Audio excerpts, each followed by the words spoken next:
ఏమాత్రం చిన్నపాటి దెబ్బ తగిలినా కూడా ఆ వూండ్ లాంటిది మానకపోవడం, కాళ్ళలో తిమ్మిర్లు, మంటలు, ఈ కంటి చూపు తగ్గిపోవడం, వాళ్ళ ఇమ్యూనిటీ తగ్గిపోవడం, శక్తి తగ్గిపోవడం, హ్మ్.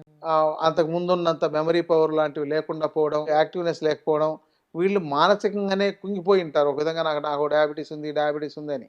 ఈ మధ్య మరీ చూసిన విచిత్రం ఏంటంటే, ఇంకా 25, 30 ఏళ్ళు మధ్యలోనే ఉన్నారు. పెళ్లి కూడా అవ్వట్లేదు. హ్మ్. అప్పుడే డయాబెటిస్ అని పట్టుకొనొస్తున్నారు. ఆశ్చర్యపోవాల్సొస్తుంది. హ్మ్. ఏంటిది అసలు ఇంకా మీకు పెళ్లి కాలేదు. నెక్స్ట్ మీరు ఒకవేళ పెళ్లి చేసుకొని పిల్లలు కన్న తర్వాత మీకున్నట్టయితే హెరిడిటరీ వాళ్ళకి కూడా వస్తుంది. అంటే మీరు వారసత్వంగా రోగాలను కూడా ఇవ్వాలని అనుకుంటున్నారా?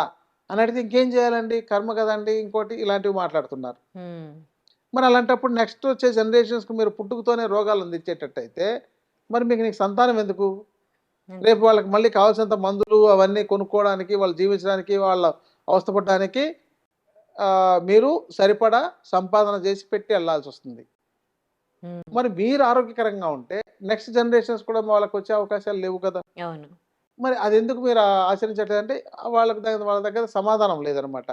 ఎలాగో వచ్చేసిందండి. అంటే అన్నీ వేగ్‌గా ఉంటున్నాయి. హ్మ్. కాబట్టి ఇక్కడ వీళ్ళు చేయాల్సిన పనేంటంటే అసలు అది డయాబెటిస్ అనేది ప్రపంచంలో ఎవ్వరికైనా రావచ్చు. హ్మ్. ఎందుకంటే తినే ఆహారం సరిగ్గా లేనప్పుడు ఎవరికైనా రావచ్చు. హ్మ్.